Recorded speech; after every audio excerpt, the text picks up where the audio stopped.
Hello, ganito kahirap yung buhay ng magsasaka yan, oh. Ah, disgrasya yung aming traktor. Lilipat sana kami sa isang kabilang palayan. Yeah. Tinanggal lang namin yung yung makina, oh. Itatravel namin ito mano-mano na lang. Kasi mahirap. Mahirap na. Ano na siya. Mahina na yung preno. Yan, oh. Mabuti nga napatay ko kagad eh. Hindi to maob na diretso. Yan, oh. Kaya, hirap ng buhay ng hirap ng buhay ng magsasaka. So, maraming pagod. Maraming pagod. Kaunti ang pera. Yan, oh. Bali, ito, tatanggalin na lang namin.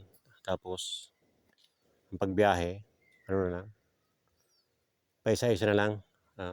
Travel namin ito, paisa-isa na lang. Kasi mahirap. Wala siyang preno. Yan. Buti pa kayo madisgrasya. Yan.